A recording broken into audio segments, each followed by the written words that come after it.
Hello guys! Welcome sa ating bagong video. Ikaw ba ay nakabili ng second hand or used na sasakyan? Well, congrats! Alam ko pinag-effortan mo yan. Talagang nagsikap ka para mabili yan.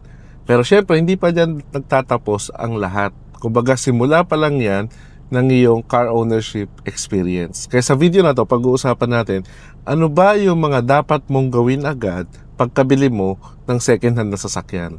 Yan yung mga sasagutin natin. So, ready na ba kayo? Tara, let's roll! Car Talks PH, the drive of the mind. Learn as you roll, leave no one behind. Car Talks PH, your partner in the trip. Every story, every ride comes with a legit tip. Number 1 na dapat mong gawin, asikasuhin agad ang papeles ng sasakyan mo. So, halimbawa, assuming na nasa iyo lahat ng mga original na documents, ORCR, ID ng may-ari na may pirma niya, asikasuhin mo agad yung pagpaparehistro niyan kung hindi pa siya nakarehistro. Minsan kasi 'di ba may nabibili tayo sa sakyan na paso yung rehistro. So napakahalagang ayusin dapat ang registration niyan para roadworthy agad siya. Isa pang tip, kung hindi pa nakatransfer sa inyo ang ownership, ipatransfer nyo agad ang ownership nito. Huwag nyo nang i-delay yan guys. Napaka-importante niyan. Oo, gagastos kayo ng konti, pero isi-save ka niyan sa hassle later on, lalo na kapag kami mga violation ka like yung NCAP. Malaking bagay kapag ka nakapangalan na sa'yo yung sasakyan na binili mo. Next, palitan agad ang mga fluids ito. Totoo, may mga seller na sinasabi naman nila bagong palit yung mga engine oil, coolant, o kaya brake fluids. No, at may mga shop din naman na lalo yung mga buy and sell, talagang pine-prepare naman nila talaga yung sasakyan bago mo mabili or bago mo gamitin. Okay naman yun. O, kung tiwala ka sa kanila, why not? Pero mabuti na rin yung sigurado, no, pagkatapos mo makuha, lalo na kung na-inspection mo, medyo maitim na yung langis niya, no, medyo hindi na bago yung kanyang coolant, o kaya naman yung kanyang brake fluid medyo madumi na rin. So it's time para sa yung peace of mind, ipa-replace mo na or papalitan mo lahat ng mga fluid niyan. So, pati yung ATF kung yan ay automatic transmission. May video tayo about yan kung paano mo i-check kung hindi ka pa marunong mag-check ng mga fluids na yan. Next, ipa-full inspection sa inyong mga trusted na mechanic or shops. Totoo, syempre pag bibili naman talaga kayo ng second hand cars, magsasama kayo ng mechanic or trusted nyo na tao na mag full inspection ng sasakyan. Pero hindi naman lahat may inspect on the spot. Totoo, okay yan.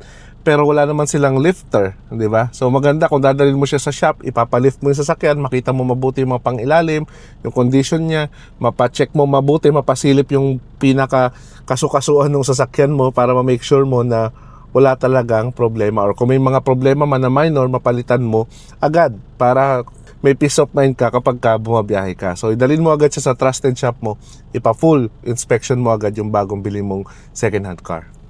Next, palitan agad yung mga replaceable parts. Ano ba yung mga replaceable parts? Cabin filter, air filter, wipers, spark plugs kung gasoline engine, at iba pa. So mga replaceable parts kasi yan. So regardless kung matagal na yung sasakyan or bago, talagang kailangan mo talagang palitan yung mga parts na yan. So minsan hindi dinidisclose ng seller or minsan hindi talaga rin nila alam kung kailan last na nagpalit ng mga bagay na to. Well, para sa yung peace of mind, maganda, palitan mo na rin yung mga bagay na yan. Kasi later on, papalitan mo rin talaga yan. Parang pinapaaga mo lang para meron kang peace of mind at hindi ka na ma-hassle, di ba? Next, i-check mo yung alignment ng gulong mo.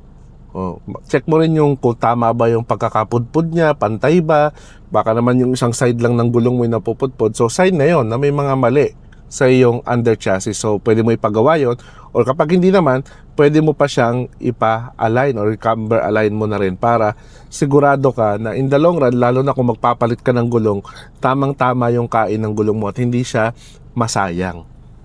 Next, linisin ang sasakyan. Ipa-interior or exterior detailing mo ito. Totoo naman, baka naman pinalinis na yan ng owner, pero hindi mo pa rin sure, lalo na kung hindi mo kilala yung owner, hindi mo alam kung saan nila talagang ginamit yung sasakyan. Kaya mabuti na lang na mag-invest ka sa interior detailing, pa-disinfect mo yung buong loob ng sasakyan, at kung kaya rin ng budget mo, pa-exterior detailing mo na rin para lumabas yung tunay na kintab ng sasakyan. Diba? Para ka na rin safe at peace of mind ka na rin habang dinadrive mo siya. Next, magpare-program ng susi or magdagdag ng mga security features ng sasakyan mo. May ilang mga modern cars ngayon na pwede kang magre-program ng susi. I think yung mga Ford, ganyan, Everest, Ranger, kaya niyan. No, ang purpose kasi niyan, minsan, 'di ba, lalo na sasabihin ng seller na isa na lang yung susi na original, bibigay sa'yo. Pero totoo, nasa kanila pa pala. Hindi ko naman sinasabi lahat. Pero may mga case na nakakarnap ulit yung nabiling sasakyan nung dating owner kasi meron silang original pa na susi. So kapag ka nagpare-program ka ng susi, kayang-kaya yan na i-delete na yung lumang susi mo at yung mga bagong susi mo na yun tatanggapin nung sasakyan mo. Yun yung isang high-tech na paraan. Optional lang naman ito, depende sa inyo, lalo na kung hindi kayo masyadong tiwala doon sa seller. Isa pa, kung walang mga alarm system ng sasakyan mo, magpalagay ka. Kung GPS tracker, wala, magpalagay ka rin ng GPS tracker just to make sure lang naman, 'di ba, na safe yung sasakyan mo, hindi mananakaw, lalo na kung second hand ito. So, meron tayong mga legit na mga alam na GPS tracker na pwede nyo i-install sa sasakyan. Lalagay ko na lang din yung link sa video na ito. Next, maglagay ng mga emergency kit or mga tools, lalo na kung wala pang kasama nito. Kahit yung basic na pang tire wrench lang o kaya naman scissor jack or mga basic tools, dapat meron ka. Kung wala pa yung sasakyan mo, lagyan mo agad. No, lalo na kung gagamitin mo ito sa long drive. Kung lagyan mo rin ng mga first aid kit, no, pwede rin. Lalagay ko lang din yung link sa description ng mga, kung gusto niyo ng suggestion when it comes sa mga first aid kit or mga basic tools. Importante na meron kayo niyan sa sasakyan nyo na bagong bili.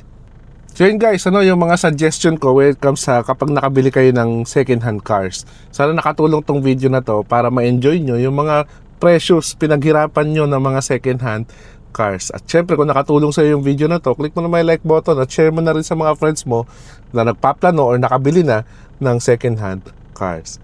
So yun lang guys, kung di ka pa nakasubscribe or nakafollow, click mo na yung subscribe button at follow button para updated ka palagi kay Car Talks PH. Till the next videos guys, always remember, drive safe and enjoy!